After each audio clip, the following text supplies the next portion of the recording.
Hello, everybody, and welcome to the Gamesline podcast. This is the 91st episode of the reboot.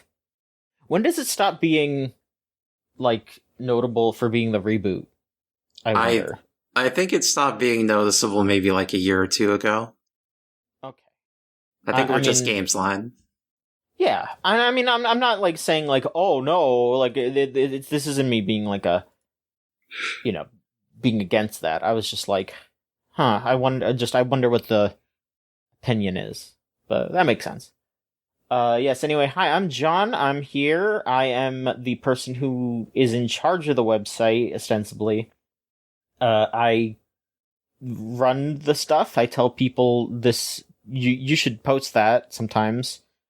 And I edit things. And, that's it. That's what I do sometimes. And I host a podcast. And with me this week is Crystal, who also does some of that stuff. Has been telling people that they should post things often too. We're all just kind of that's the big thing about Gamesline is when you join up with Gamesline, you are guaranteed to have someone there to say you should post that, you should write that. That's the big reason to join Gamesline if and when you do. The thing is, I don't really like adding people. It stresses me out a little bit, but sometimes you gotta do it. Sometimes you gotta do it.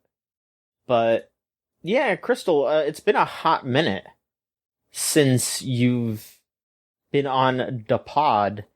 You've been doing a lot of other stuff out there. Is there anything that you would like to discuss about your other, what the other things that you've been up to, or do you want to just be like, no, it's game time?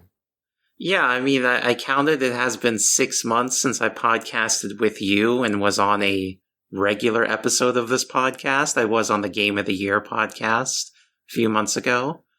But speaking of rebooting podcasts, I did recently reboot my other podcast, formerly known as Eidolon Playtest, now known as Drawn from the Undertow, because we're playing a new game called Thread Spinner, afterlife exploration RPG inspired by the Dark Souls games.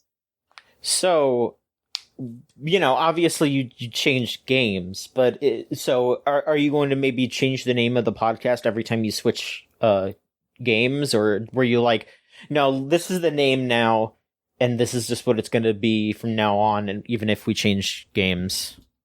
Yeah, no, I specifically wanted to avoid the outcome of changing the name every time. I wanted one name change, and then everyone just has a few months to get used to that. Because as someone who updated the name change everywhere, you would not believe how many nooks and crannies that name exists in. Oh my god. No, 100%. There was when again, I not to just talk over and over about an old name change, but yeah, there was a while where I think a year or so later, we were still just what the fuck? We forgot to change the name on this. Okay, whatever, I guess.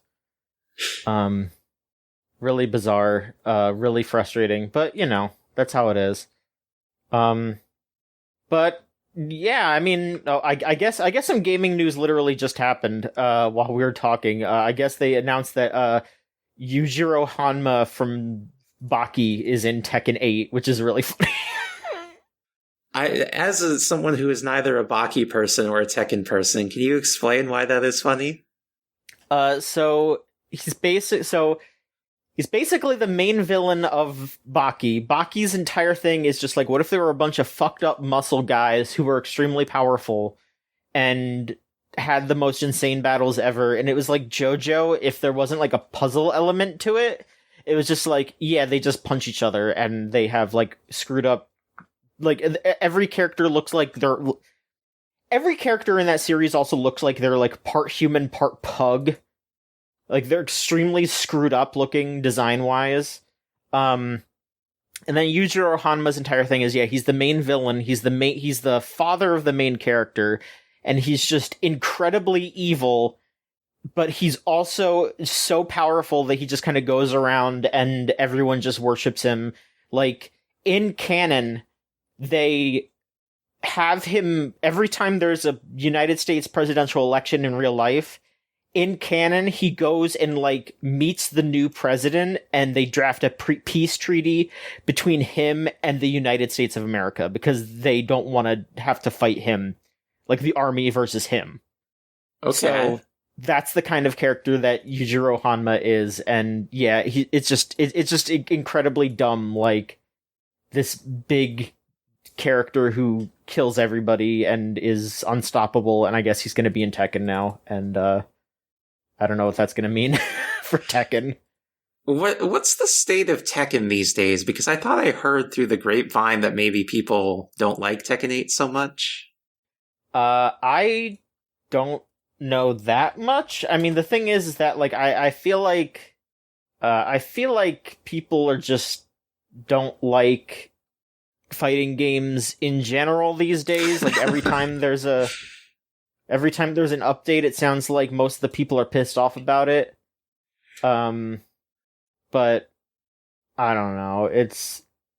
We'll see what happens. I guess I think they did a big update recently, but I don't know what it is exactly. I'm not a Tekken player. You could maybe ask Maverick, and he could inform you a bit more. But yeah, I'm not very aware on the specifics there. Whenever there's like a really long running series that I don't play, all the entries tend to really blur together for me. For sure. Is there an exception to that for you? I'm trying to think if there's an exception for me. I mean, I would definitely say that when it's something that I specifically love and I go to each entry, then less so, because then I'm able to experience everything all together.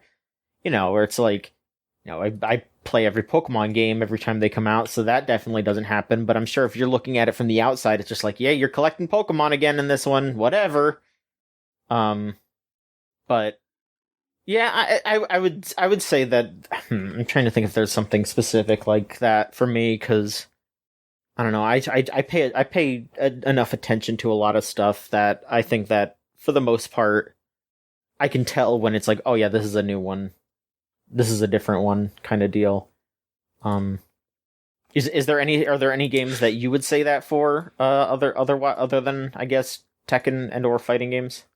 I'm struggling to think of one, because there's not too many, like, the series aren't really pumping them out these days like they were 20 years ago. That's a big part of it. Yeah.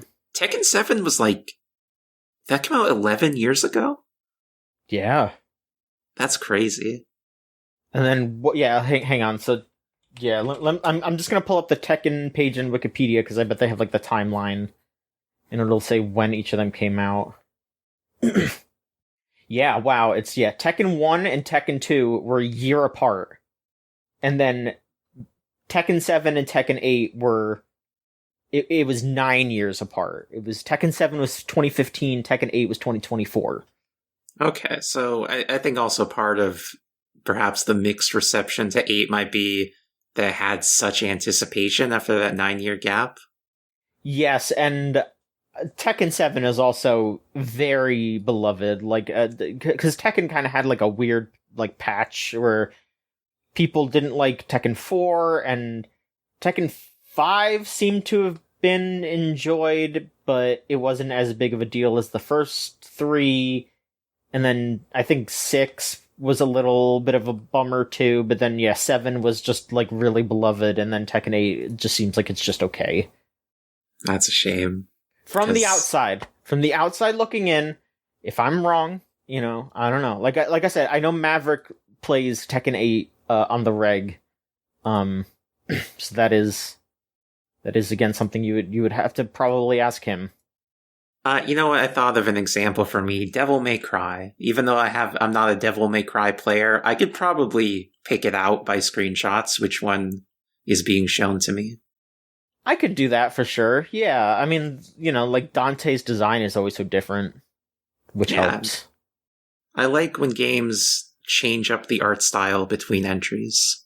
Mm-hmm. Yeah, that's always good. All right, so yeah, I mean, gaming has occurred as well these past few months for you. I'm sure that if you spoke about every game that you played since we last spoke, it could fill the world. But you can talk about whatever the hell you want to talk about, though, because again, yeah, it's been a hot minute. Are there any specific games that you wish to bring up and discuss on this episode? So actually, I think I probably could discuss every game. I'm not going to, but I haven't played that much since November. I've been very much non-gamer moded, which presents a bit of an issue when you write for a video game website. But some games that I've been playing recently, well, just the other day I streamed the Endix Expo. That's a game, kind of. You watched that. That is true. So I did watch that. It was a bit strange. But please talk about it, and I'll chip in here and there, because watching it from the outside was a weird experience. But I'm sure that actually interfacing with it was stranger, if not just completely off the wall. Right. So Endix Expo is a virtual space made in Unreal Engine, where you make your own little avatar and you explore a virtual convention space with an outdoor area as well. And in that convention space, you can go into little booths for various indie games, and they'll have decorated the booth with assets from the game. Mm-hmm. And then you can watch a trailer, which unfortunately didn't work for me. I think that might be a Linux issue. And you can scan a QR code to wishlist the game or download the demo on Steam. Mm-hmm. And for me as a streamer, I think scanning the QR code and waiting for the demo to download is not a very engaging experience for the viewer. Apparently in earlier versions, you could actually play the demos in the Endix program, which would feel a lot cooler, I think. Yeah, it's one of those things where I understand what they were trying to do, because yeah, you spoke about it on the stream that it was done so they could get better metrics on who's clicking through to the demos. But putting that barrier between the player and the demo, it does make it a far more frustrating experience, and it makes you not want to just hop around and check all this stuff out. It's no, now this is a commitment. This is something that I have to, go in on. And, I think people would be way more ready to just hop around and try everything out if they didn't have to do all that extra stuff. Yeah, and because I joined at a time where there were no developers present, there wasn't that soft social pressure that you would get at a physical convention where, oh, someone's talking to me, I guess I have to engage with them.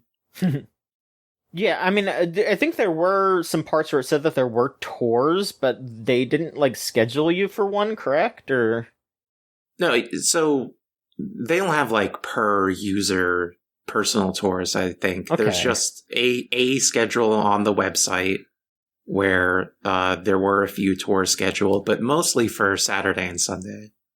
Right. So, but the press were invited on Friday, right? It was not, the tours weren't set up for the press times, which again is maybe a little weird of a decision for that. Yeah, I get the sense that maybe they're struggling to get enough people to do them, but I guess the philosophy is there will be more people on the open access days, but sure, and the press will still be there on the open access days, so they can still write about it. Yeah, but so did you get to try any of the demos? Did you actually hop in on anything, or was it just looking around?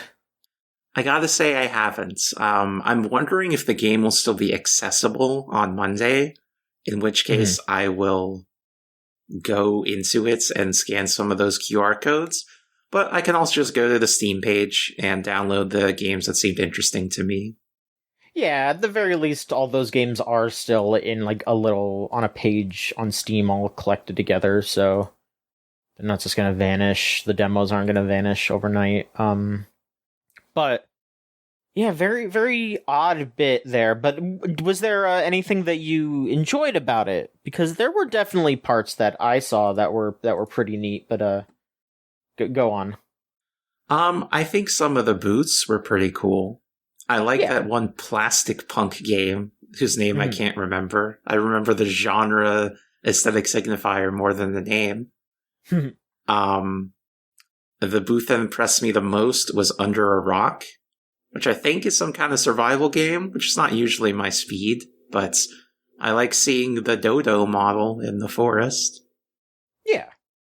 That was definitely the coolest aspect, was being able to, like, that felt like an actual booth for a convention like that. That felt real, and that was what they should have leaned into, and I think a good amount of that was that, but I don't think they did enough, or at the very least, they probably should have like coordinated more with the developers to be like, hey, this is how you should, this is what we want to do, this is what we want to, this is what we want you to do, this is what you talk to us about what you want to do, and we'll help you set it up. It felt kind of like all right, here's your slot, figure it out kind of thing. Yeah, I mean, I guess it always comes down to an issue of resources. This is why you need a money guy. Yep, for sure. Yeah, I mean, is there anything else that about the event that you would like to shout out, or any other aspects that you thought were interesting or even particularly frustrating, or whatever you'd like to discuss? I really liked in the THQ Islands, there was like an Alienware parkour contest where you had to jump between items in the janky physics of this Unreal Engine thing. And I didn't get very far, but I thought it was cool. It was a cool idea to have this in-game contest where you can win a real prize. It's cute. All right, well, yeah, thanks for checking that out. It's, again, it's a very interesting premise that I do think they probably just needed some more folks kind of at the wheel, as it were, perhaps. But, you can only work with what you have. People have been trying to do this for so long, because Second Life, I don't know if they ever did a gaming expo per se, but they certainly wanted to be a place where you could virtually experience the things that you could usually only do in real life, like visit a museum or go to school or have a business meeting. But it never really took off there either, and it was always such a limiting experience. Right. So maybe it's just impossible to do this. Who knows? Maybe. It's one of those things where it feels like something that you could just do, but I don't know, like, just not having that physical limitation, I think, just it leads to more things being able to go wrong, I think, is part of it. Just like, there's like an infinite amount of things that could just completely bungle. So, yeah. And previously I said that it was a matter of resources and you needed a money guy, but actually I don't think that's true, because even Facebook couldn't make the metaverse. That's true. How about other games that you got up to? Because, I mean, I'll be honest, I don't really have too much I would talk about, like, straight up. I don't have that much going on in gaming for me. So what else are you playing? My boyfriend introduced me to Fuser at their house, and they have a Windows 11 PC. However, I have a Linux PC, and that game does not like Linux very much. It likes to crash all the time. So even though I like Fuser a lot, I haven't been able to play it much. But Do you That's a know about shame. Fuser? I know a little bit about it, and at least I am pretty sure Fuser is that the music game where you're like combining things, or am I thinking of something else? Yeah, you're right. It's a harmonics Okay. product, the makers of Guitar Hero and Rock Band. It's a expanded digital version of what was originally a physical game called Drop Mix, where you Right. had songs on cards and you would put the cards into, I think, 5 slots on a Hmm. little piece of plastic, and it would read the metadata on those cards to play music from your phone, which was also connected. And you would like mix songs together, so you could have the bass from this song and the guitar from this song and the vocals from that song, and you could mix it together and do Hmm. little DJ effects. Yeah, it was really cute. Like I don't know, I didn't ever play it, but everything I heard about it was like, wow, this works really well, and it's just a fun little experience to mess around with to mix and match all these songs. And Fuser is came out in 2020, and because it's digital, you could do like way more granular effects. You can also import all sorts of custom songs, and it's just like this very accessible DJ interface Mhm. where if to me it feels like this puzzle game almost, where I listen to a mix and I listen to it for a minute going, what's missing here? In my head, I separate out the different components and evaluate which one is and isn't working. And then I think of the perfect song to mix in. And it feels so good. Yeah, for sure. And I do know that it's like offline now. So I'm guessing that it's just being, held up by, fan support. And I'm also guessing that they're adding new stuff over time here and there. Oh yeah, the fans have tons and tons of custom songs that they've separated out the components of for DJing in Fuser. Mhm. So the reason it shut down is because Epic Games bought Harmonix, and then they made Harmonix make a sequel to Fuser in Fortnite, which doesn't have quite as Right. many options, and you can't import custom songs, but you can play all the songs that Epic also licensed for Fortnite Guitar Hero. Hmm. So there is quite a selection. Yeah, the Fortniteification of a lot of games is very frustrating, but also it is kind of funny how that happened, and yeah, people are going to continue to support this forever. So It's something I have mixed feelings on because, like, abstractly, I am against the Fortniteification of video games. They should be their own video games and not bound to the Fortnite ecosystem. However, the Fortnite Guitar Hero is pretty fun. It's better than Guitar Hero Live. yeah, that is part of it that I heard is that people were like, yeah, I mean, yeah, I haven't touched Fortnite at all, so a lot of my friends were like, yeah, no, this is solid. It's a very good one of these, and they put weird songs in there sometimes. I don't know if Harmonix will ever be free, but I hope they get free someday because Fortnite is declining, I guess. I feel like that group will land somewhere. I think there will always be a market for those kind of rhythm games, no matter what. And even after that whole the big appeal of it went away, there was always a group of people who still wanted to try it, and then it was just like a lull. It came back, and I think it can always come back. So yeah, even if the name Harmonix goes away, that the people want plastic guitars, they just don't know it yet. if they don't think about it, if they're not actively thinking about it, they will eventually. They will realize.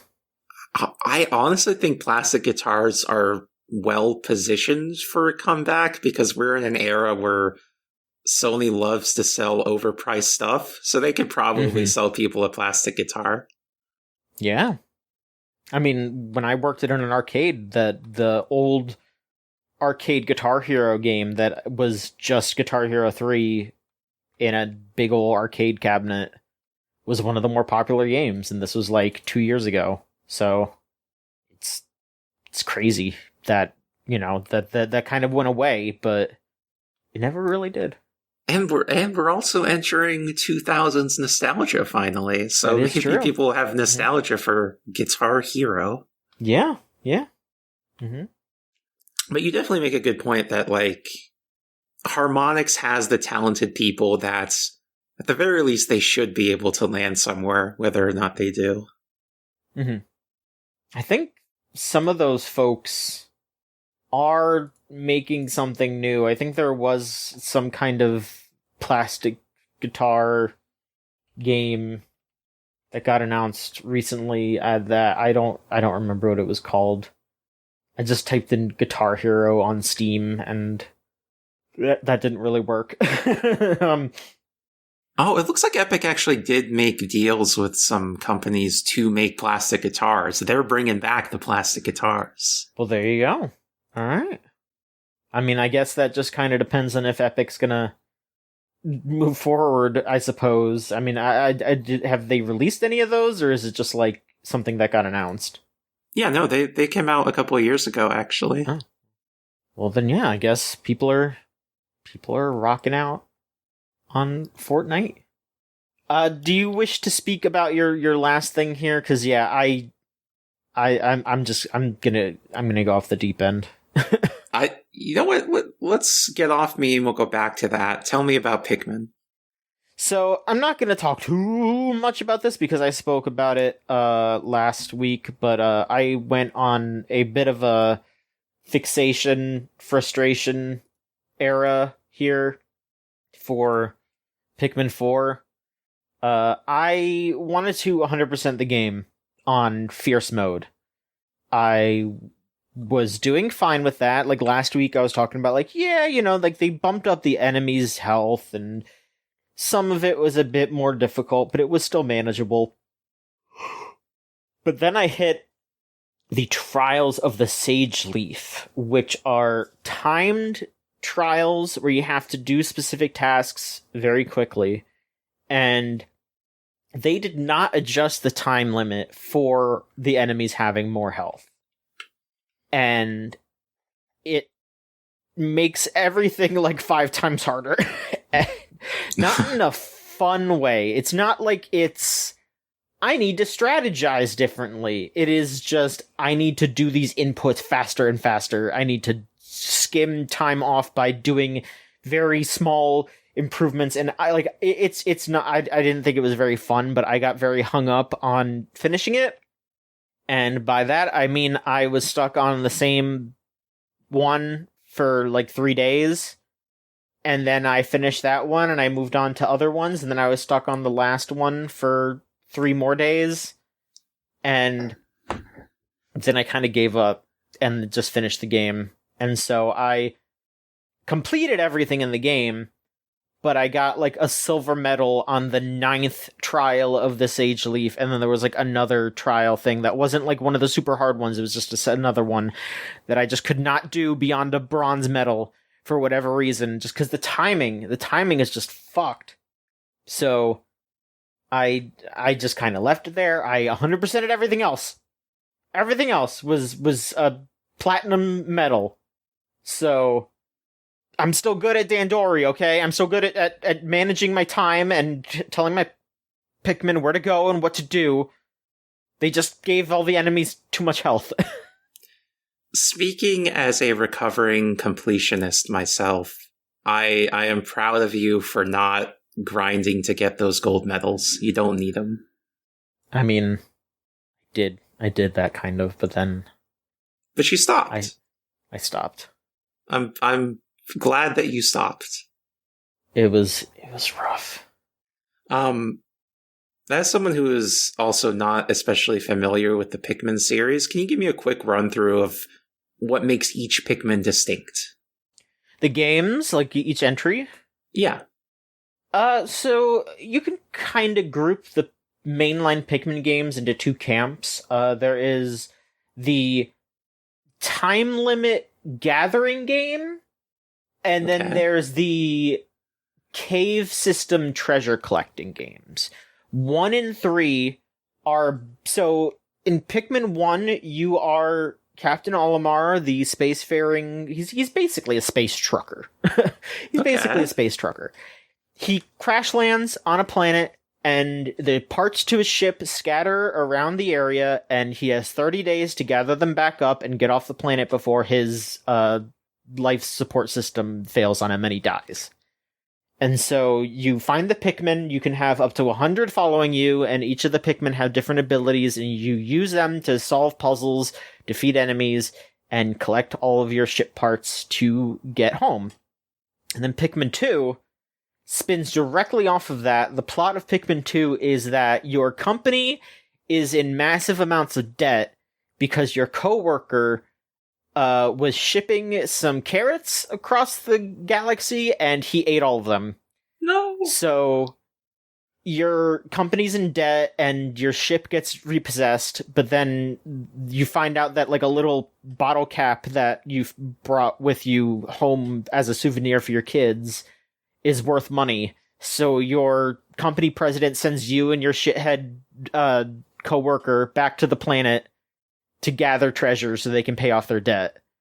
And so, because your ship isn't broken, you don't have the time limit, but you have to go down into caves to find treasures, and Pikmin 2 is, in my opinion, the best one, and it is very difficult, and it's really good. It's really, really good. Pikmin 2 is like the number one that I would recommend, but I would also say you should check out 1 to get an idea of, how these games work. And I mean, hell, I would recommend the whole series. Like, straight up, the whole series is good. Because then Pikmin 3 is, you're not Olimar, you are like a separate, like a group of people from a different planet. So, and also the gist of it is Pikmin 1, you're by yourself. Pikmin 2, it's Olimar and Louis, and so you can actually like split between the two characters, and you can have them do different things. And then in Pikmin 3, it's a group of 3 characters, and their story is that their planet is having a food crisis, and you go to the planet to collect fruit so you can, use the fruit to feed to feed the planet, and also to use the seeds to grow new plants and all that. And so the time limit isn't like, oh, you only have this amount of days until you die or your planet dies. It's like, if you run out of food, you gather the food for yourself basically to live off of, and then whatever you bring back, you're mostly bringing back the seeds, but it's like, yeah, the food itself is the time limit. So if you gather a bunch of stuff, then you'll have more time, but then if you hit a point where you're not gathering stuff anymore, then you'll run out of food. And then Pikmin 4 is you're just trying to find mostly castaways and also some treasures in caves again. So it's like Pikmin 1 and 3 are similar in like scope and structure, and then 2 and 4 are similar as well. But the big difference with 4 is that you have a dog named Ochi, who is like basically your second captain, but his whole thing is that he has like a charge move that stuns enemies, and also if you have Pikmin on your back when you do it, it just throws all the Pikmin onto the enemy. So unless you're on fierce mode, you basically kill everything in one hit. Like, even bosses go down extremely fast. So the game is very easy, except for in fierce mode, where it feels a lot more like, it feels like how it used to feel in the other games on fierce mode. Again, it's just like those like few challenge mode things that they should have just bumped up the time a little bit to make it reasonable, because yeah, it just asks a little too much from you because you just can't kill things that fast. You just can't. Like, the game is expecting you to do the one-hit kill, and it's like, I can't do that. You made them all have 3 times more health. I can't do it. Like, so would you say the main mode on Fierce is kind of a happy medium of difficulty? Yes, I would say if you have, especially if you've played the other games and you are used to it, you should play it on Fierce, 100%, because that just feels like the other games. Um, and but the big thing was is that this was added like I think like a year or two after the game came out. There was just a single difficulty when the game came out, and then they did an update which was kind of the Switch 2 update. Like they haven't released like a Switch 2 version of the game. Like they haven't like updated the graphics or anything, but they were like, yeah, here's the harder difficulty and then some other changes and all that. Like they adjusted the controls a little bit and stuff like that. And they also added a relaxed mode, which is really funny because they made an easier mode than how it was. Which they did that because they added a photo mode, basically. They were just like, yeah, if you want to like go around and like take pictures of the enemies, like they don't attack you unless you attack them. So it's just like, yeah, if you just want to use this to take photos, you can do that. But the problem with that is that when you kill an enemy in Pikmin 4, they don't respawn, which is different from the rest of the series. So you have to like start a new game to get all those enemies to spawn, or else they don't show up again, which I think is kind of silly, but whatever. I'm trying to remember how I felt as a kid, because presumably these super easy difficulties are meant for like young children.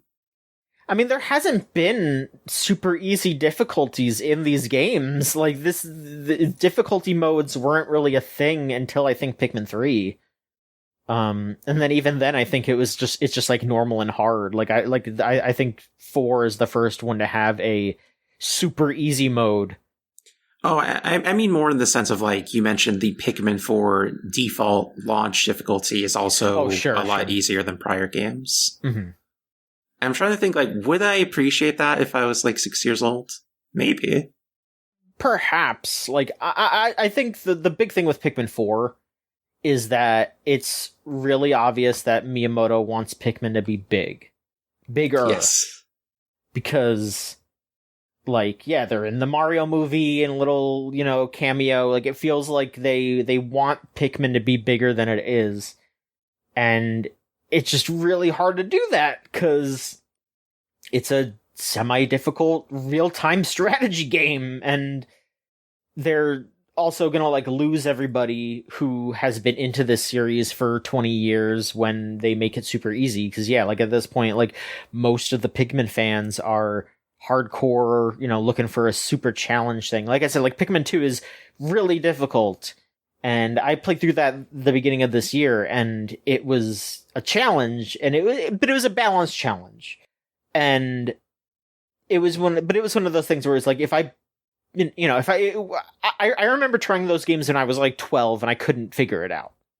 But now that I'm an adult, of course I can do it. But it's just like, it's very much not like it's a Nintendo game, so, it's a children's game, but you have to have a bit more of a mature, aspect of it, where you're like, okay, yeah, I lost a bunch of my guys, I have to recover, I have to take the time to do this. Like, yeah, I have to kind of have a more mature mindset, I think, to get through those games. And I think that's something that frustrates them, because it's like, yeah, we made this cool RTS, but it's not as easily marketable as the game where you press right and then press A to jump, So yeah, people love the genres they already know.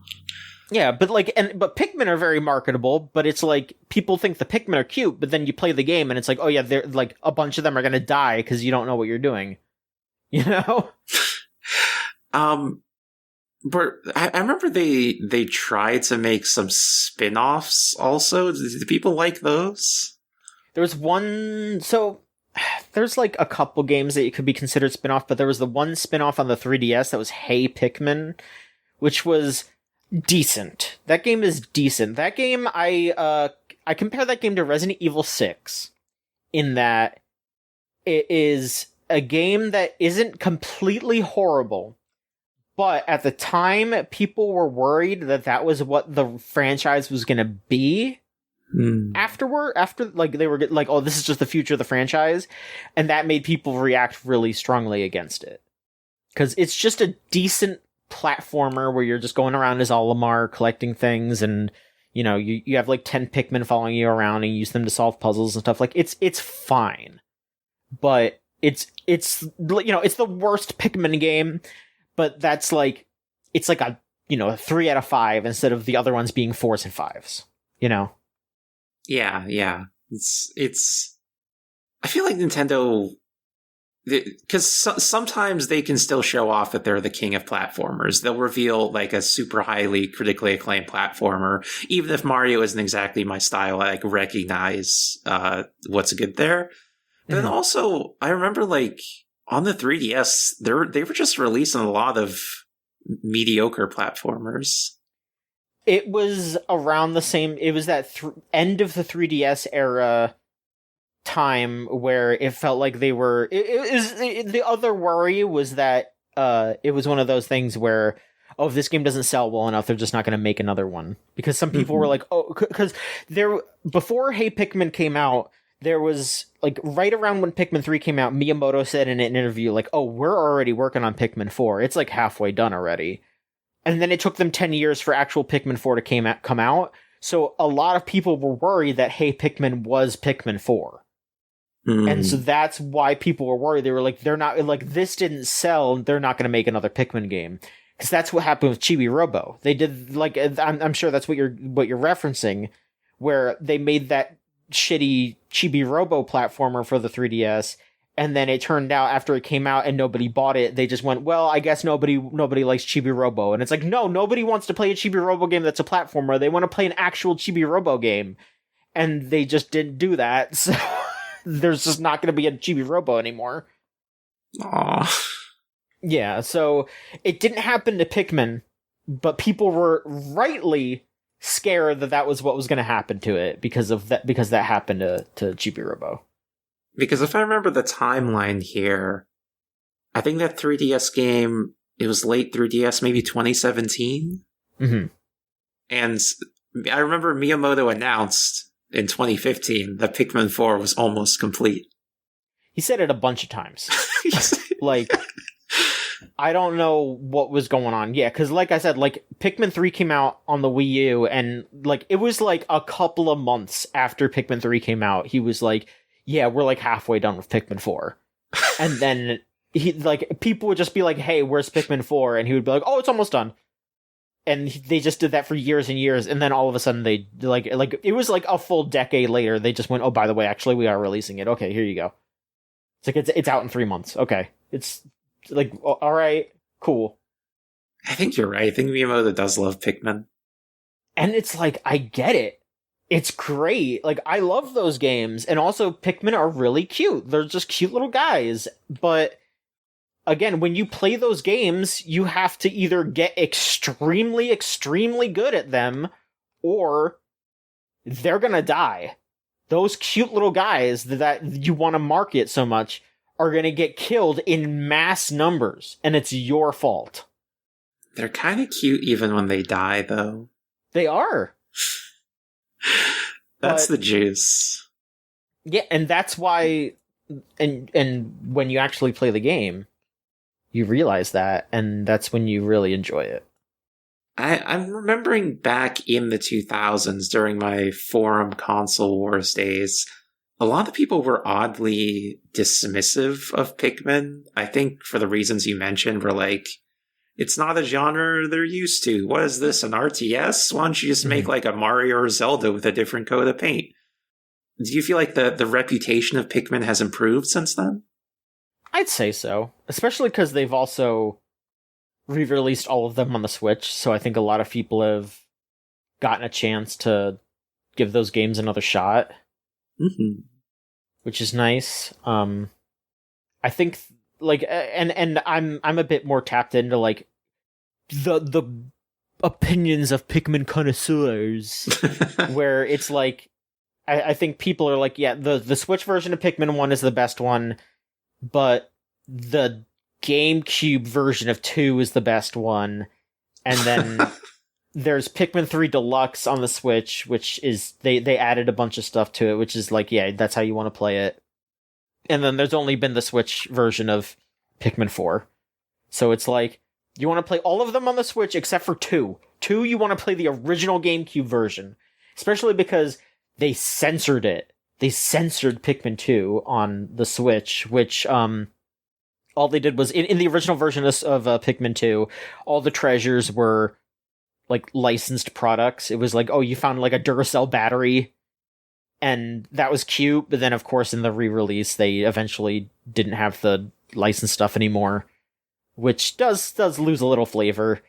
But there's also, like, a few other things that they censored. Like, I think there was, like, a joke about the president wanting to, like, overwork his staff, and then there was like a joke about a spam dating site thing getting sent to your email, where they changed that, where, yeah, like, originally it was just like, hey hunk, email me back, that kind of stuff, but now it's just like, do you want to be friends? Send me an email. And it's like, people didn't get, like, offended about it, but they were just like it's that's not like a racy shitty joke. It's just like a dumb, like, it's a real thing that happens. Like, you get your friggin' spam, Barbara is looking for sex, click here now to see my pussy emails, and it's like, they didn't do that. They did the censored version of that, and then I guess they were even like, no, that's too far. So I don't know.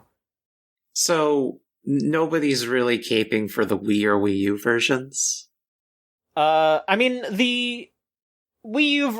the whole thing with Pikmin 3's Wii U version is just, like, they just did it better for the deluxe version. Like, they just added stuff, so it's not really worth it to go back to the Wii U version. The Wii version of Pikmin 2 is fine, and it's one of those things where it's like, it's okay if you want to play that one. Like, the differences are so, like, inconsequential that you can play the Wii version of Pikmin 2 just fine. I think they even still have all the licensed stuff in there, so I think that's okay. But the Wii version of Pikmin 1 has a game-breaking glitch where it's called the crushing glitch, where if an enemy dies on top of Pikmin, like, normally if a Pikmin gets, like, squished on purpose by an enemy, they'll die. But there's just a bug where if, like, the corpse of an enemy overlaps with a Pikmin, a lot of the time they'll just fall through the geometry and die. So if you're fighting a big enemy, there's a good chance you'll just, like, lose, like, 20 or 30 Pikmin for no reason, and it's very frustrating, and it's just like, yeah, just play the Switch version or the GameCube version, because they don't have those issues. I think for Pikmin 3, I meant more the stylus controls, because it had those, right? Yeah, again, that just depends on if that's something that particularly tickles your fancy. If you prefer, having the different controls, or if you want to have more content, I suppose, that you can make that call yourself.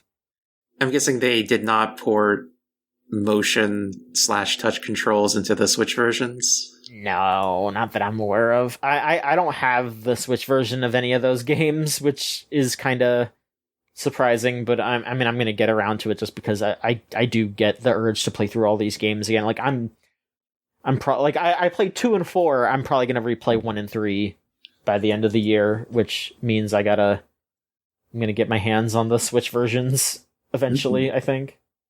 Pikmin's cool. I'm glad they make some so Pikmin cool. still. I hope they make another one. Is Pikmin at this point, like, the coolest Nintendo series? That depends on your opinion, I suppose. I mean, if they made another F-Zero... That's true. If they did.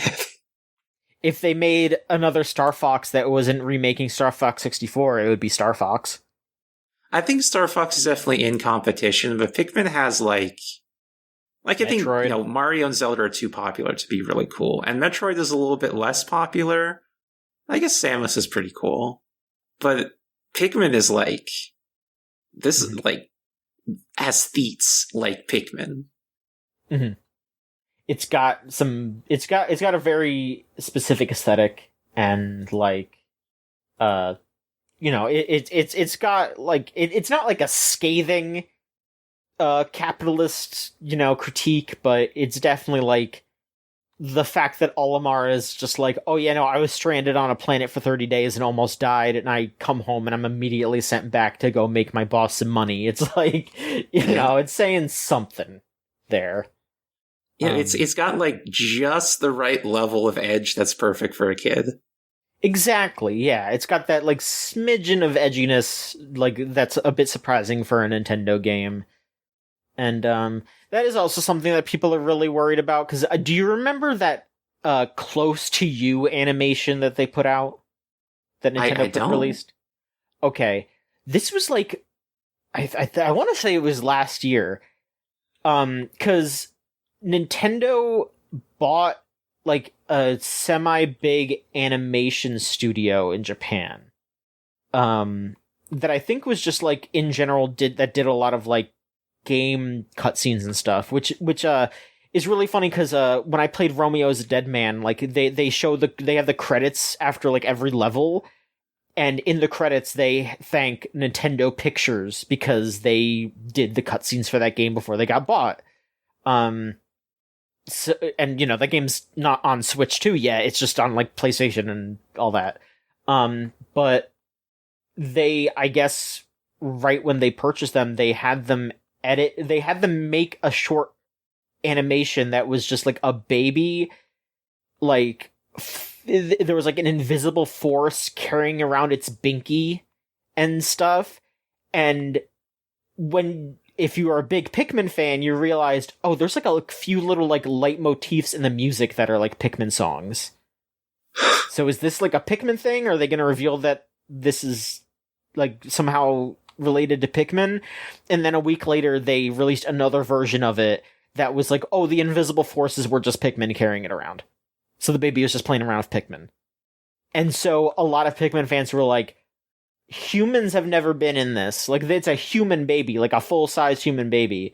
There have never been humans in Pikmin, and this is also like really, like, for lack of a better term, childish compared to how Pikmin is normally. So everyone was just kind of like, is Pikmin 5 going to be like even more sanded down than Pikmin 4 was? Because yeah, Pikmin 4 definitely has sanded down the edge a lot too. This is I'm watching it, and it's just like, because this doesn't look anything like Pikmin. This looks like a Pixar short or something. Yeah, it's very odd. Like I said, like people, it was one of those things where you could hear like those little leitmotif things, but even Pikmin fans were kind of arguing back and forth, like, no, you're just hearing things because you want to hear them, like that kind of stuff. And then once it actually came out, everyone was like, oh shit, no, it is Pikmin.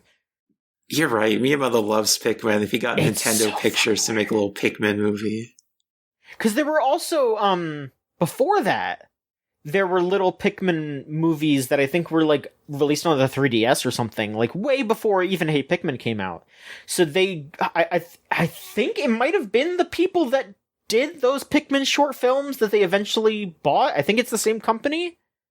But yeah, it's like, this is like the second time that Nintendo has just been like, hey, make some cute little animations about Pikmin for us, because we want to have cute little animations of Pikmin running around. Pikmin should be huge. Pikmin should be at least as big as Animal Crossing. And it's not gonna, because the games are hard. They made the games too good for it to be popular. Exactly. They made them too interesting, so they can't be marketable to everybody, and that's a shame for them. For me, I love it, because I love to play it. So, yeah. We'll see. We'll see what happens if Pikmin 5 is even more sanded down. I'll be sad, but at the very least, there's still 4 other Pikmin games that I like, because I still like 4. I still like 4 a lot. Mm-hmm. Yeah, they should. Would you like to speak on your? Oh, go ahead. You know how in Fire Emblem Fates they made like an easy one and a hard one? They should do that for Pikmin, where it's like, this one's for the kids and this one's for the sickos. At the very least, they should just have the hard difficulty built in at the beginning, the initial release. And then also just make it so the fucking the time for on the trials is adjusted slightly. That's all.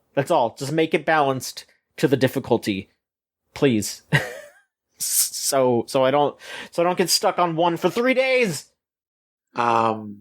Yeah, so if we're moving on from Pikmin, the other thing I have to talk about, I played Final Fantasy II X2 and the last mission bonus roguelike campaign, and I read the novella X2.5, and I listened to the audio drama FFX Will. What do you know about Final Fantasy X? I know that there's a sphere grid. I know of Titus and I think Luna, and there's the lady that's like got a dress basically made of belts. And I know of, oh my god, I know the guy's name, but I'm blanking on his name. There's the racist Blitzball guy, so I know Blitzball. Yep. I know that there's, I think the main villain is just called Sin.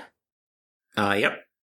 And I know that there is I think a weapon or something that you get by dodging lightning like 200 times. Yep, that's the completionist killer. Yeah, and I think that's what I know about Final Fantasy X. And then I know that 10-2 is basically the girls going out and having their own adventure. It's just like Girls' Night, the game. So, Final Fantasy 9 and 10 were already kind of heading in the direction of killing completionists so that they would buy the strategy guide, just by having a lot of little hidden things that are so easy to miss. But, for the most part, you could just follow the main storyline and not worry about those things. Right. In Final Fantasy X-2, they made the whole game out of these easily missable side quests. And you will not get 100% completion on the first run. I don't even think you're really meant to. You think you're meant to play that game 6 times and then unlock the secret ending that's behind 100%. Right. But basically, I'm not necessarily opposed to a side quest type game. I like Majora's Mask, and that has a lot of side quests and a relatively short main quest. But the problem I realize is I don't think I really like the world building or the tertiary characters of Final Fantasy X. So even though I was okay with the structure, it was just such a trudge to actually follow any of the side quests. I didn't do most of them because I thought the stories were generally not worth it. But this comes at the cost of, even though the narrative content is not very satisfying, you do get very useful items for combat in them. So that is always the tension in my recovering completionist hearts. So how much can I talk about the story of these games? If you're worried about spoilers from me, you can do whatever. It's, just whatever you think is right for the fans. I'm sure that a lot of people that wanted to play that game have already done so, Yeah. So, 10-2. I also didn't really like a lot of the supporting cast. 10-1, rather. I didn't like a lot of the supporting cast of that game. But I did like the main romance between Tidus and Yuna. And I liked the could be read as homosexual relationships between like the previous party that was both of their dads and an uncle-like figure. Okay. And most of those characters are not present in 10-2. Only Yuna is present. So only like 1 out of the 5 people that I liked from the previous game. It's Yuna, not Luna. Okay. Yeah, Yuna and Tidus. But all that said, I'm into the idea of a girls' trip. It's not since Final Fantasy V that there's been a girl-type Final Fantasy. 2 issues with that. First, I'll start with the lesser issue. 1, Square Enix, at least at this time, is made up of a bunch of perverted men who don't really understand women. So, right. There's just, first of all, there's a lot of like really horny sex jokes, including Yuna's cousin trying to hit on her and grope her. And that just really Okay. left a bad taste in my mouth for those kinds of jokes to constantly appear. Right. Um, and then the bigger issue that I was alluding to earlier is that the girls just don't really talk to each other very much.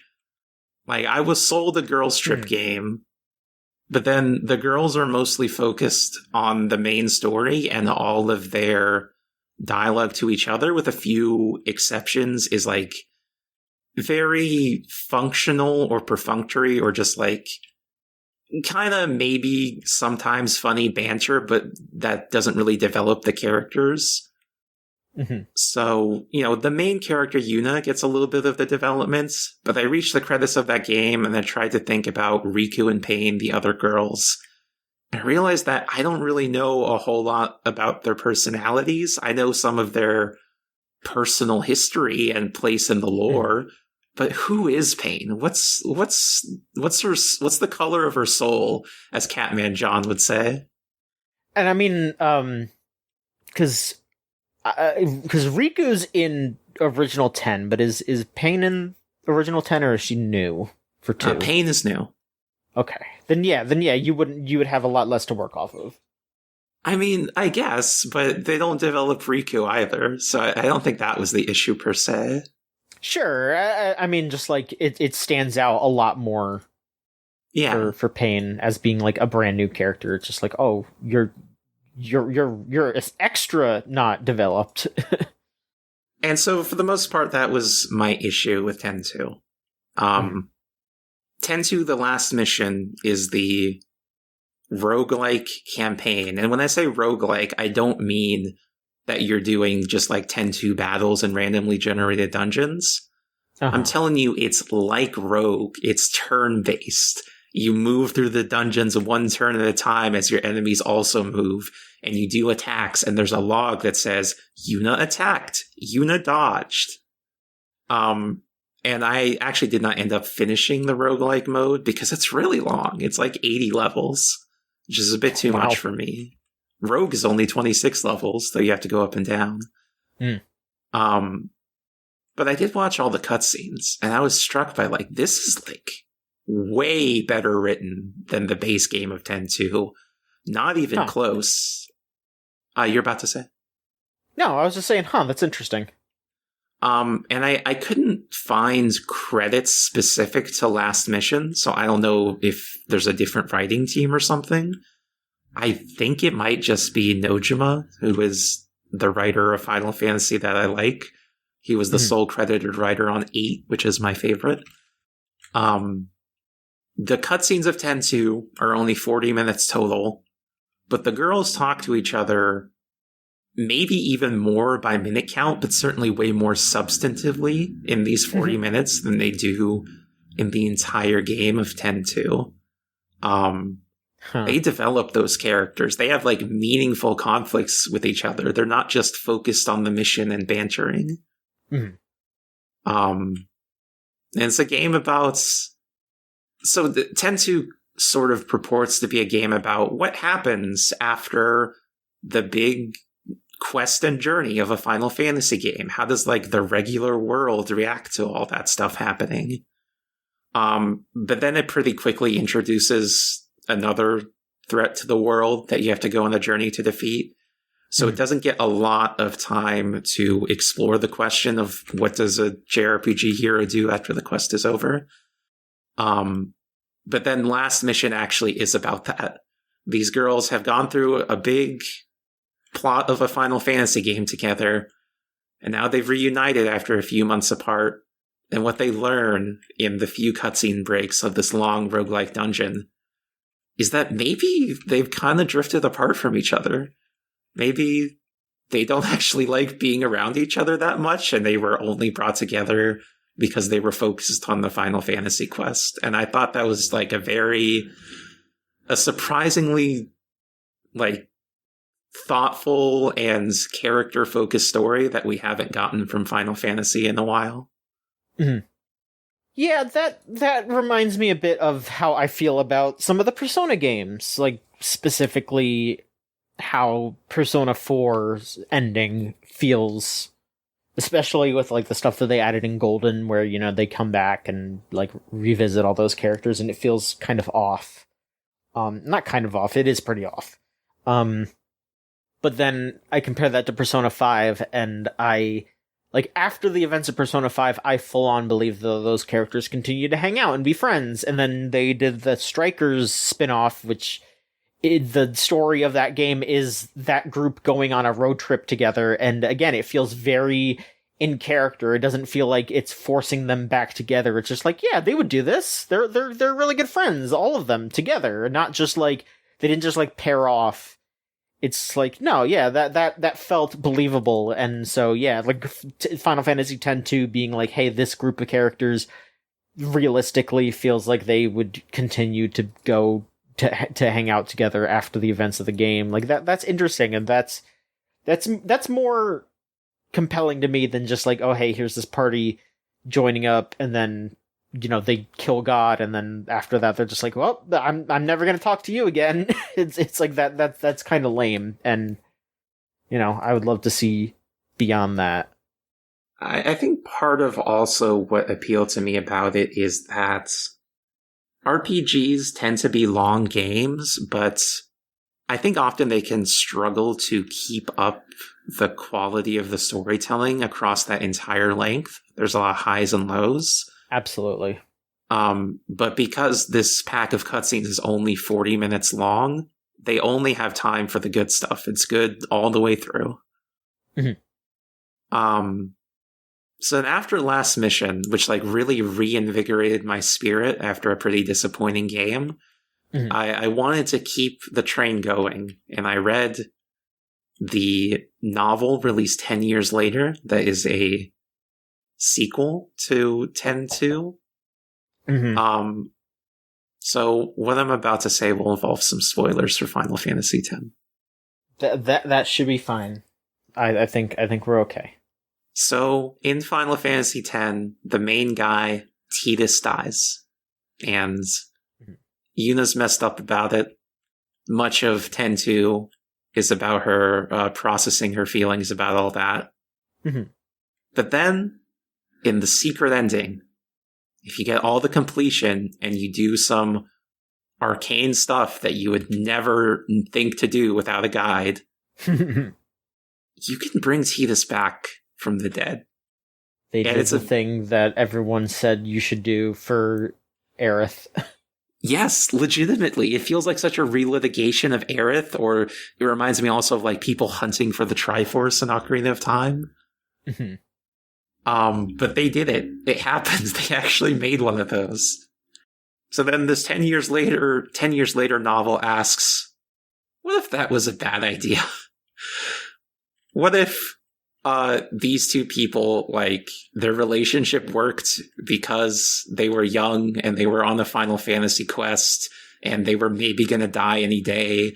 And they got hot and heavy because of all those feelings. But then when they have to live a regular life, Yuna's like, man, this Tidus guy's like kind of immature. I don't know if I really want him as a boyfriend. Interesting stuff. Like, I'm glad that they, when a story gets, like revisited and all that, I think a lot of the times it can be really easy to just, kind of circle the drain. But I always appreciate when they're like, actually, you know what? This thing that I wrote before was supposed to be a happy ending. Maybe it wouldn't be. And I think like reflection in that regard is intriguing. And people did not like this novel. People hate it. It's considered like just the thing everyone agrees is bad. And I got my contrarian card back by loving it. It's because the thing is, like, they don't even break up about it. At the end of their book, their relationship is still going, but it's just so clear from everything that you read that this is not going to be good. They're going to linger through this for probably way too long. Mm-hmm. And it's such a beautiful tragedy. I mean, I think that's far more like, I would almost rather, yeah, just see this aspect of the relationship. Like, I would rather not just see the ending of it, you know? Like, I like the idea of it being a little ambiguous and just being like, this doesn't look good, but what if they do figure it out? And if they don't, then maybe it will end in tragedy. You know? What could happen? Who knows?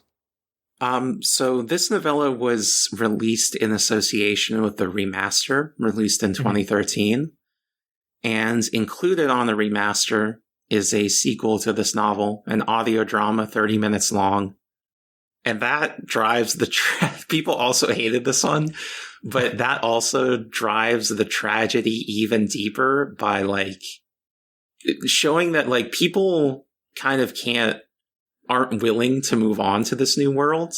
People kind of want to go back to the world that was constantly threatened by sin, because they liked some things about that world more than they like this new world ruled by the young people. And so it seems that the people's wishes brought back Sin, who is now going to terrorize the world all over again. And Yuna has like regressed her character, and she wants to gather all the old party members to go back on a journey to defeat Sin, just like the first game. And it creates this like, it's not a time loop, but it kind of feels like one. And it feels so appropriate to be attached to this remaster. Mm-hmm. And it feels like a precursor of the kind of a remake, kind of a sequel vibes that FF7 remake is doing. Mm-hmm. Yeah, it feels like kind of like a dry run for that almost. And it's interesting, I think, that I don't know what exactly changed between the circumstances or maybe the attitudes of the audience, but again, people really hated this audio drama, but people generally like FF7 remake. Mm-hmm. Yeah. I'm interested to see how that goes, or how you know, how at the end of Final Fantasy VII Remake, how people will feel about it, though. You know? That's true. But it's hard to stick the landing on these things. Mm-hmm. I mean, I think that's like... So I'm trying to think, what was the last like big trilogy of games like that? My mind goes to Mass Effect. Big trilogy that... Like, that didn't pull it off, or just in general, that was just a big trilogy that was, you know... Just in general, because I guess the hypothesis I'm angling for is like...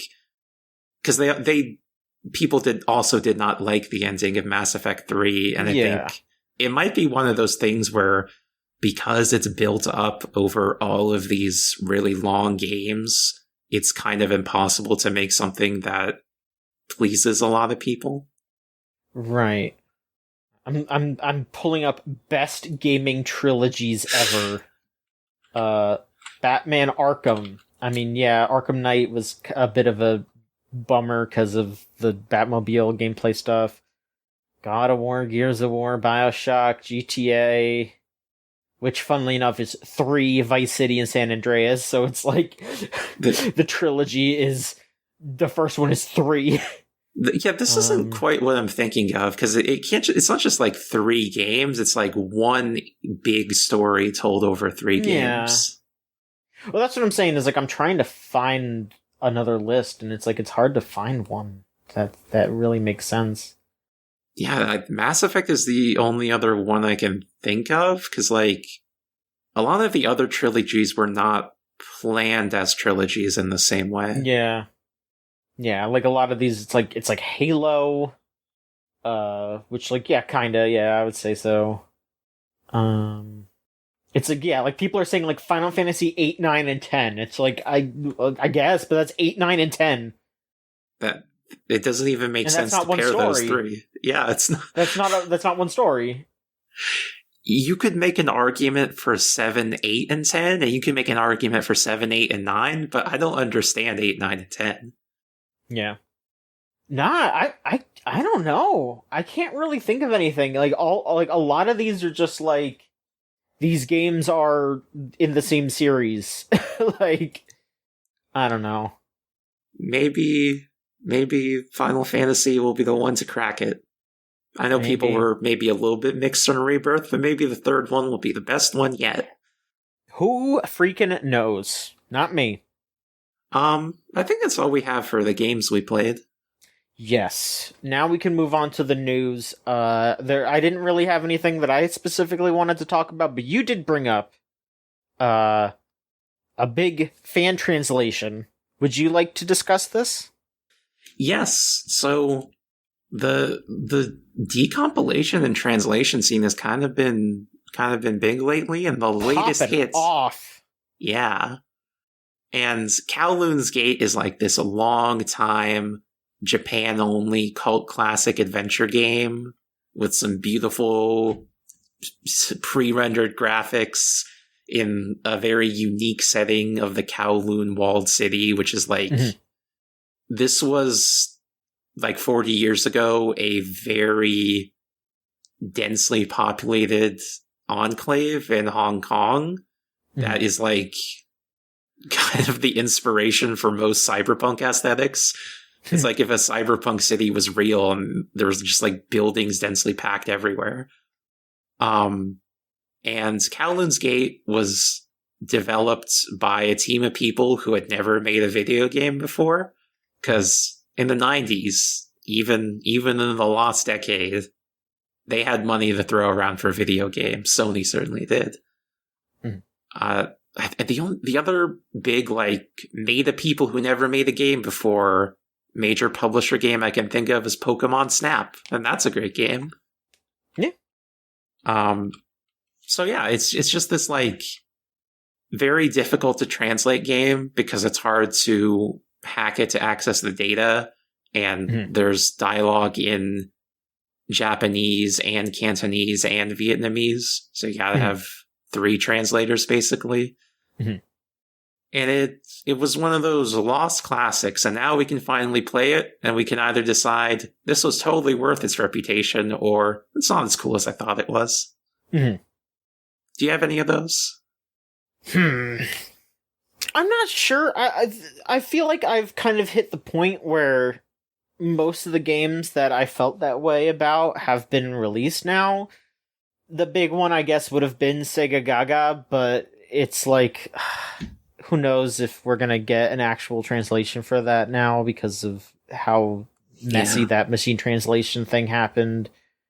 And I mean, we should get a better translation for it. And that person that did the machine translations should be forever scorned. Yes. But I'd say that's probably my big one, would be Sega Gaga. Is there anyone where you, like, because you couldn't play it, it seemed cool, and then you played it and it wasn't that cool? I don't know about that, but I mean, I've had games where I remember them being interesting and then returning to them, it wasn't as fun. Like, the big one for me is always Digimon World, like all of the Digimon World games almost, like 1 and 2 mostly. Just because it was like, 1 is such a bizarre, kind of frustrating experience that is kind of neat, but it was nowhere near as interesting as I remembered it being. And then I remember loving 2, and then you go back to play it, and it's like, this is the slowest game of all time. This is like coating your feet in molasses and walking across, like flypaper. It's horrible. Yeah. That's more my feelings on that, but I am interested to experience this game, and it's Hilltop Works, which we've shouted out a few times. They did the translation for Milano's Odd Job Collection. Yeah. The official release, as well as a lot of other fan translations and the like. So they are highly skilled, and I'm extremely looking forward to that. Me too. Let's see. I guess that is it for news, though. Again, I didn't really have anything to go off of. It's like, we're getting kind of close to Summer Games Fest, which, it's E3 season, It's E3. It's gonna still be E3, I don't treat it as seriously as I do the Twitter and X thing, where it's like, oh, if you call it X, you're a corporate stooge, kind of. But it's like it feels similar. It's like it's E3. Like Yeah, no, I know we're talking about corporations, no matter what we're saying here. But it's like it's Twitter and it's E3. I'm sorry. this is a genuine cultural divide where I feel like everyone over 30 understands it to be E3. But if you're like 14, why would you know what E3 is? Exactly. Yeah, you've only ever seen Jeff present the games.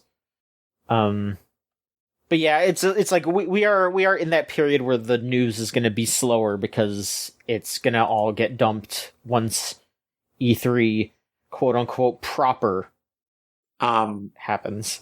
I guess, in the gaming podcast tradition, do you have any E3 predictions? E3 prediction. Oh boy. It's hard to say because like I'm just sitting here and I'm just like, man, I don't give a fuck. I don't care about most of this stuff. It's like they could probably announce some stuff that would be surprising and fun and cool, but like anything that I could predict, it's like I don't care. Like, oh, they're going to show another trailer for Wolverine. Like, I'm probably going to play that, but I don't care. I don't need to see a trailer for that. I'll get it. I already know I'm going to get it. I don't need to see more of it. The thing that always, like, mildly depresses me whenever I see a list of E3 predictions is that those lists are always going to be filled with, like, the name of a game that came out and then a number after it. The only thing people can imagine is sequels. I guess my one that I'm thinking about now that I've considered for a moment is I would like that rumor that has been going around of Sony licensing their like Japan studio type games out to other developers. I would like for that to be true because there's just a bunch of people, like there's just been this rumbling of, oh, there's going to be another Ape Escape eventually. And I would like for that to be true. I would like for there to be like another, like Twisted Metal or Vib Ribbon, etc., etc. Like I would like for that stuff to actually get something new, That would be nice. I would like if Sony exited their quadruple A live service canceled game era and re-entered their cool niche game that you've never seen something like it before era. I think that's what's going to happen. I think it's going to take a little bit, but I think they're on that path again. Because, yeah, their live service games flopped, and then they're like one of their biggest successes of the past while is Astrobot, which is just basically a Japan studio game. So, yeah. Is that fourth Ueda game still happening? Project Robot, I think? It hasn't gotten canceled, I don't think, but I don't think they've said anything since it got announced. Okay, it was only announced 2 years ago. That's not that bad these days. Yeah. It was at the Game Awards, Jeff was involved with that too. Jeff's fingers are in everyone's pies. That villain. Do we have some questions? We sure do. If you want to send in a question, the best place to do it is to go to our Discord server, which you can join by typing thegamezone.zone into your web browser of choice. And that'll give you the invite. that will give you the invite to the Discord server. And you'll sound like this. Izzy asks, what Final Fantasy job do you think each member of the podcast would be associated with? That's a very difficult question. I mean, is this like all members of Gamesline or just us two? I guess it's our choice. Yeah, I guess you could just make that call. I mean, I would say, I mean, they did just announce the like creature collector class in Final Fantasy XIV, so I'm taking that one. I'm sorry, everybody. I'm executive decision. I'm doing that. That's me. I don't remember what it's called, but I'm doing that one. I think in the past those have been called something like a Beastmaster or a Tamer. Sure. Yeah, no, that's definitely the right one for you. Me, I'm a Red Mage. I always like the red mage because they have a really cool outfit and they have a red hat with the feather in it. And It's a cool hat. It's a cool outfit. It's really cool. And they're jacks slick. of all trades. They can do white magic, black magic, and they can attack. Yeah, that's pretty cool. I don't know. Yeah, do we want to assign some here? Sure, let's go to gamesline.net/staff. I'm looking at the Discord server, but yeah, you could do that too if you so choose. Want to look at that? That's something that people can do that aren't working for the website. Now that I think about it. Yeah. So if I go down this list, which I think is ordered by seniority, next on the list after you, Scott B. Sure, Scott. Let's see. Was there previously another Scott? No, he just does that. I don't know why. Okay. What would Scott's class be? I'm trying to remember all the Final Fantasy classes as well. He likes wrestling, right? Yeah. You think is there like a barbarian equivalent or something like that? Oh, there must be one of those somewhere. Yeah, like a black belt or like a Viking. I'm googling, or I guess a monk. A monk, yeah. Yeah, because I just looked up what Sabin is in Final Fantasy VI, because he does wrestling moves. So yeah. I guess I would say, yeah, he's a monk. So I guess Scott could be a monk. Rose. I think she would be. Well, I think she would want to say that she's a Dark Knight, but I'm just gonna say Lily would be Dark Knight. So yeah, that's true. Yeah, Rose, I think you would be. Oh, God. Okay, hang on. I just gotta pull up Final Fantasy jobs. I just need to look at the list. I don't know that many. My mind is going towards White Mage. Would that be off? I get that. Yeah, that feels right. I could go White Mage for Rose. I'm trying to. I don't know what class she mains in Final Fantasy 14. I don't know if that's. I mean, I think she plays Dark Knight a lot, but it just Lily has always been associated with Dark Knight for me. So LV, I think LV would be like the scholar. I think LV has scholar aspects. She's like, behind the scenes collecting data, keeping things running. That would be LV for sure. She's using the scan ability. Exactly. Spencer's a chemist. Okay. Especially because he did that chemist run in I think Elden Ring or one of the Souls games. I don't remember which one it was. It was either Elden Ring or Dark Souls 3. But yeah, he's always going to be a chemist to me. I think Lorelei also has like a specific class that she plays in Final Fantasy XIV, so I may be particularly offending her right now if I don't get it right. Like, she's listening to this and is like, John, get it right fucking now or I'm gonna kill you. Like, she's editing this right now and she's like, John! Who has a scythe in Final Fantasy XIV? Is there just like a Reaper? I would be surprised if scythe was not a weapon in 14, but I don't know what the class is called.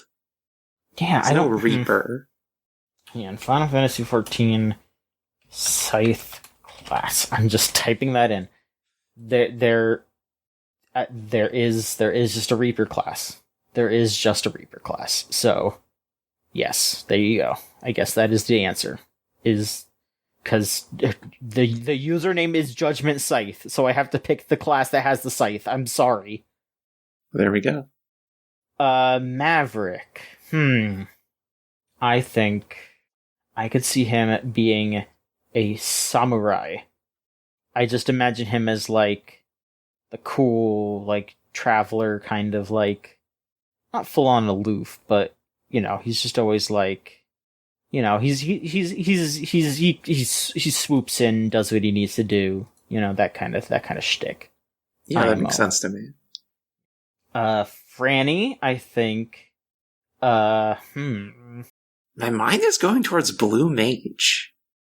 Because I was gonna say gunner, but like a different kind of gunner, where instead of like using pistols and stuff, it was like, oh wait, no, fuck. I was gonna say something to do with cameras, but you know what? Now that I think about it, maybe Blue Mage would be good because you could use the camera to steal their power. So there's a perfect compromise here, because the Blue Mage class in 10.2 is called the Gun Mage, and they shoot their gun to learn enemy abilities. Okay, so camera mage. Exactly. Cam mage. There we go. Alright, we did Lily, we did you, Nicholas. I mean, there's like a Pictomancer now, right? Yeah. So there you go, yeah, you could be a Pictomancer. And Jackson's kind of, like, monk-ish, too, I would say. Like, he's also, like, I don't know, because I just kind of imagine, like most monkey guys in, like, I just kind of imagine a Goku type. And Goku's very much like a monk. There's a monkey guy in FF9, I think he's Thief class? Okay. I could see Jackson doing thief stuff, stealing items, and maybe tossing daggers. I don't know about daggers. I don't see Jackson as a daggers guy. More of a pole guy? Yeah, I mean that might be Goku casting a little. I mean, Sun Wukong's the original Goku, monkey guy. Yeah. But I mean, that's not a bad thing, I would say. So yeah, something like a monk thief, like kind of maybe paladin, okay. A paladin with a staff, paladin with a staff. Yeah. All right. There we go. We have kin assigned everybody on the staff. We got a lot out of that. We did. Out of that question. Next question is from Jamie, who asks, do you feel you get a more meaningful connection to games by having a convention space to explore new products on your own terms versus a Nintendo Direct style curated experience that has a deliberate beginning, middle, and end? Put another way, how does having your own agency of discovery change your incentive to buy and play games, if at all? So, I mean, that is just, like, if you are able to go to conventions and stuff. If you're able to travel and get into those sorts of things. And I will more say that I think that something that has sort of made interacting with games and made getting games in front of people a bit more frustrating to me has been giving everyone a Nintendo Direct style presentation. Like, it's spread too thin, I think. And it was nice when it was just like, yeah, hey, it's E3 time, here's like 6 presentations. It's a good variety of stuff from all walks, kinda. And sometimes it would get a little too into one type of game, and that would be a disappointment. But, like, there would be times where I would see something that I would normally not be aware of, and then I would see it on, like, the PlayStation stream or whatever, and that would be a brand new thing. Or if I was at, like, I went to E3 a handful of times, and actually going to E3 and being able to walk up to some of the booths and be like, oh, this is a new game. That's cool. And actually check it out. That's more interesting than just like, oh yeah, here's this, like, indie games showcase that, like, I do think that there needs to be some more space for a lot of different games, but also if it's just like, yeah, we're having our own event that's down the road, and it's separate from everything else, it's like, you just don't have the time to invest in literally every individual thing, and it's just like, it gets a little exhausting, but that's just, like, me personally. And if you're just like, I just want to see what new cozy games are getting announced, then I bet that's a lot more interesting to you than if it's like, okay, yeah, they announced one during the Nintendo Direct, and then here's a bunch of other shit I don't care about. It very much depends on what you are looking for out of games. But more on the topic of, like, having an exploration space versus a curated presentation, I don't know. I think that if it was more possible for everyone to be able to go to these events and it was presented a bit more evenly, then I think that would be worth it. But I think having that curation and having presentations where they get to show things and, introduce them in a way that is not just, here it is, look at it. I think that's important for folks who can't make it to these places in person. Yeah, I mean, if we step away from my opinion and look at it like broadly, mm-hmm. it's true enough that people get more meaningful connections from a convention space. The proof of that is because they spend money to make these convention space. It's clearly worth it to whoever's investing in those things, even though perhaps they don't do it as much as they did in the 2000s. But for me, I think that yes, I felt a stronger attachment to the few standouts in Endix Expo than I would have if they were just part of a sizzle reel in a Nintendo Direct. Yeah, because absolutely.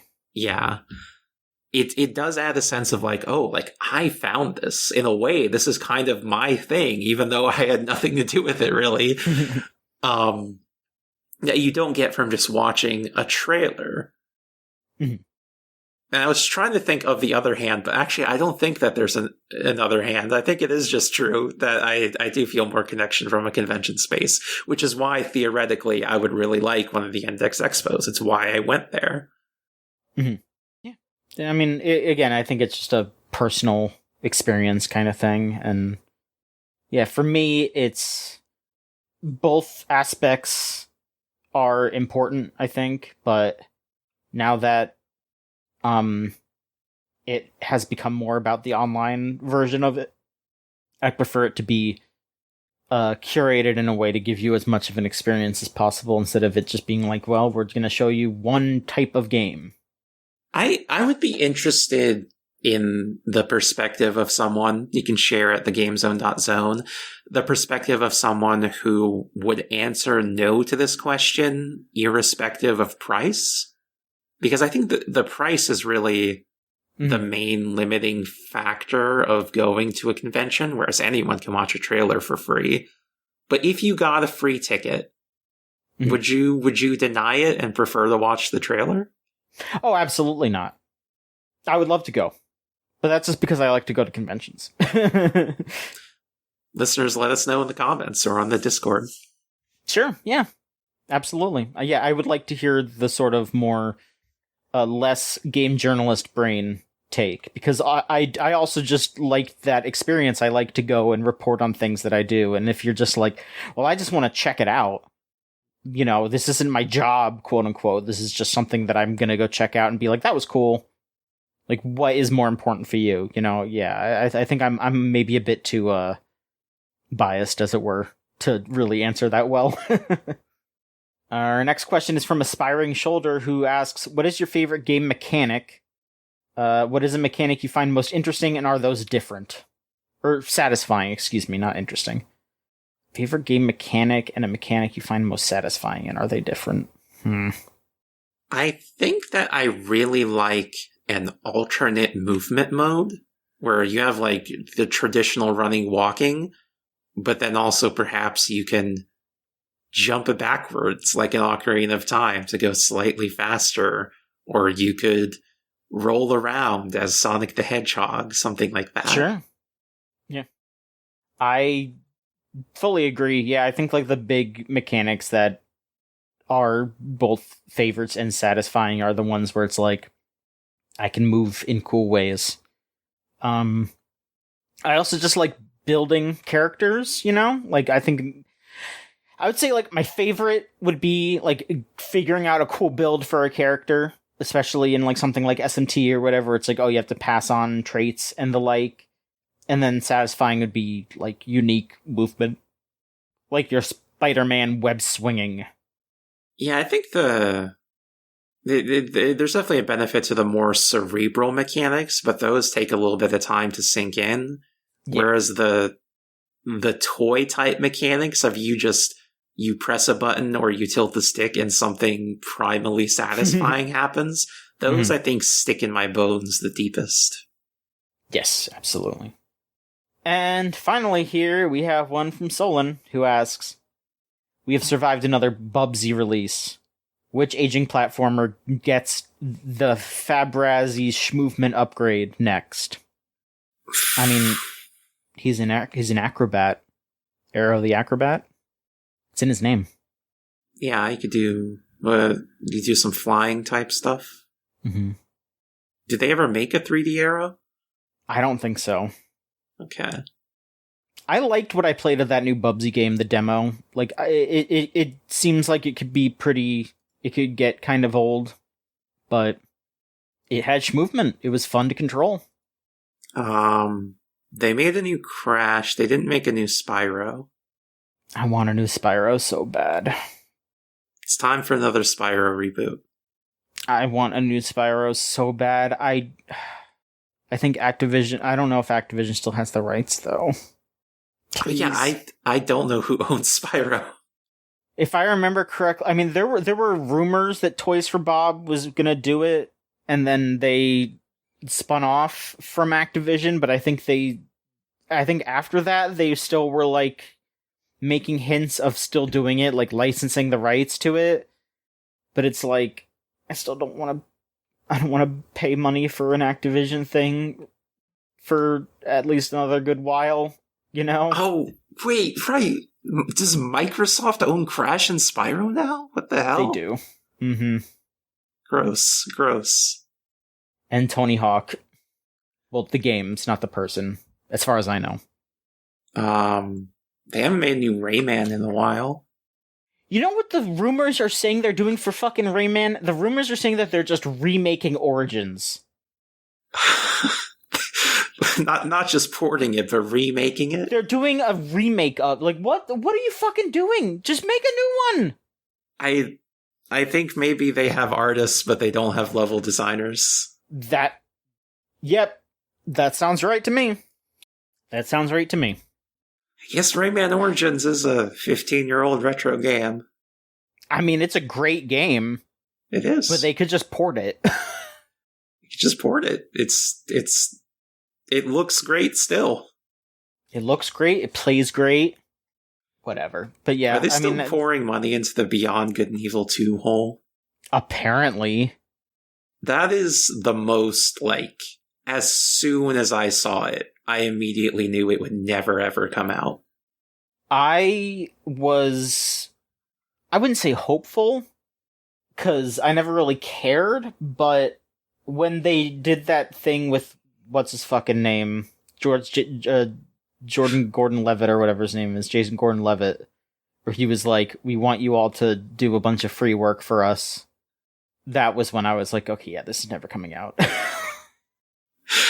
It's... People might do that for, like, an Assassin's Creed. They're not going to do that for Beyond Good and Evil. You can't make a quadruple A sequel to, like, a cult classic.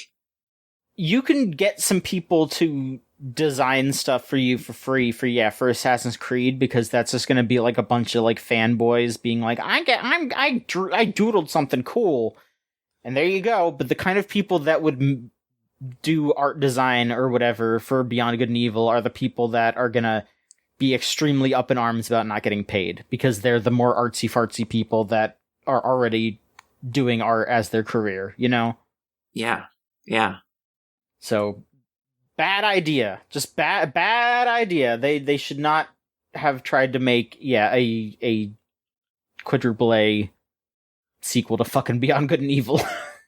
When's the last time we had an Ocarina-like game? I mean, it's Okami. You could kind of argue that Souls-likes are kind of like that. You could argue that. So, I don't know, like Elden Ring and Lies of P, I guess. It's... The market is ripe, right? Because Nintendo's not going to make it. I mean, they're supposedly doing an Ocarina of Time remake. That's true, they are supposedly doing that. Maybe that will herald an era of Ocarina-likes. That would actually be nice, is the thing. Like, I don't really care too much about that remake, but like, sure. Because that's the thing that makes Beyond Good and Evil 2 so heartbreaking. Is like, it would be so much easier to just make like a 10-hour Zelda like the first game. I mean, they're making Okami too, apparently, so that would be it. Yeah, there we go. I mean, unless they do something crazy with it and make it not structured like a Zelda game, but I don't know. They should make it an open world game with crafting. Yeah, I want to see Amaterasu the dog hunched over a crafting table. Maybe like a parry system, and maybe like some like Souls-like mechanics. All right, pause. Parry system would go. Otherwise, no. But I'm all for parry and shit as the cool dog. All right. Well, yeah. I guess the answer to that is Arrow the Act. All right. You know what? No. I want Captain Novolin Schmovement. I want him to haul ass whenever he eats fruit and vegetables, and then if he touches something with too much sugar in it, he gets all slow and you can't do Schmovement anymore. I want Lester the Unlikely Schmovement. I want that dweeb curling up in a ball, sliding under crevices. That's what I want. I know that you have an animus towards this character, but I think it might be time for a new Croc. I think they can advertise it as from the people who invented Mario 64. If those people are even still around. So would you want Croc to have Schmovement now? Yeah, give me some Croc Schmovement. I'm shaking my head, but I'm not going to say anything beyond that. I'm just gonna shake my head and I'm just gonna move on. But your issue with Croc is that it doesn't have Schmovement. That's part of it, but I don't know. I still don't like the little bastard. I don't like him. I don't like him. But why? Because he's just a little cretin. But for what reason? Do I have to have a reason that I think he's a little bastard? I don't know. That's just it. I see him and I'm like, I don't want to see him anymore. He's a little snot. Yeah, he's a little shithead. And he's going, I'm Joe Kursplat. And I'm like, dude, shut up. Okay, so you don't like his voice. I don't like his voice. I don't like how he looks. I don't like what he's doing. I don't like when he jumps up in the air and he does that weird slam. I don't like his tail whip. I don't like his tooth. I don't like his backpack. I don't like the enemies that he faces. Like that first boss that he faces. Like, whenever I see that, I don't even remember what it's called, but I'm like, that guy smells like a fucking reptile enclosure. That guy smells horrible. Like, you walk into that room and I'm just like, oh. It's horrible. I hate it. I do not care for Croc or the Gobos or Sir Dante, whatever the fuck his name is, the villain. I don't care for any of them. Get out of my way. I'm done with you, Croc, and your Legend of the Gobos. Well, all right. If you would like to follow our website, you can go to gamesline.net. That's the website that you can go on to look at the posts that we make.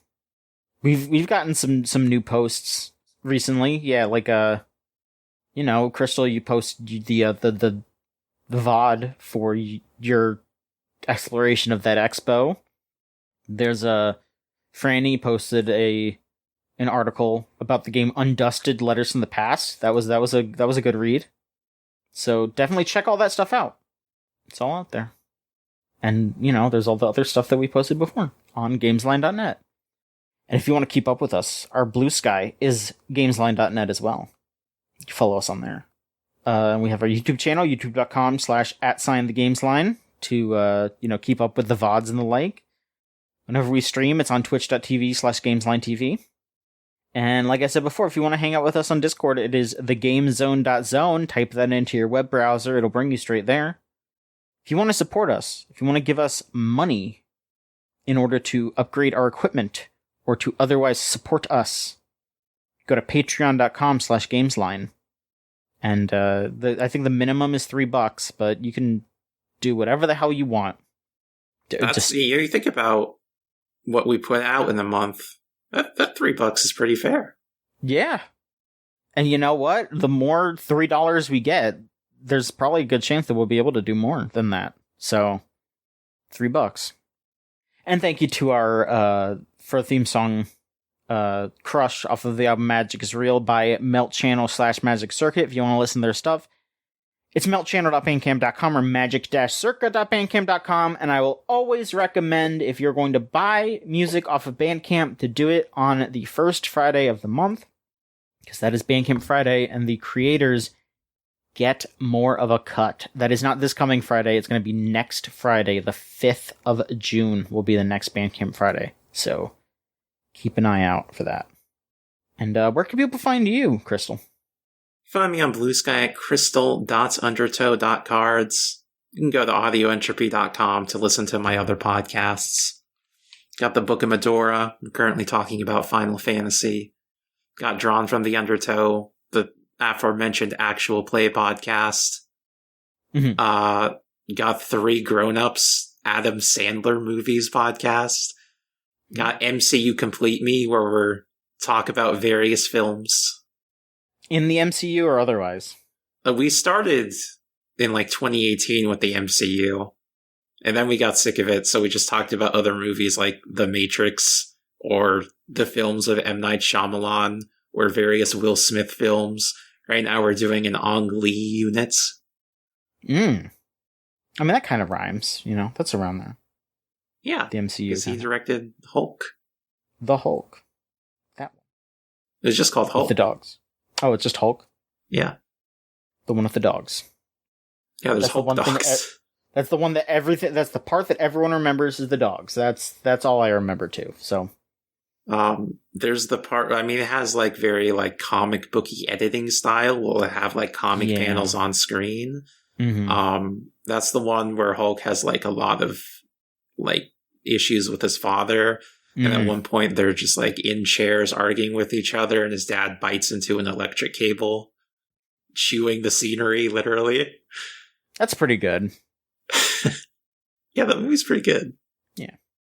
And you can find me on Blue Sky, john.gamesline.net. And if you type that into your web browser just by itself, you can also just look at all the stuff that I post on Gamesline. We should probably just do that for everybody, now that I think about it, because that's cute. Yeah. We'll figure that out. Thank you so much. I'm married to a different URL, but other people should do it.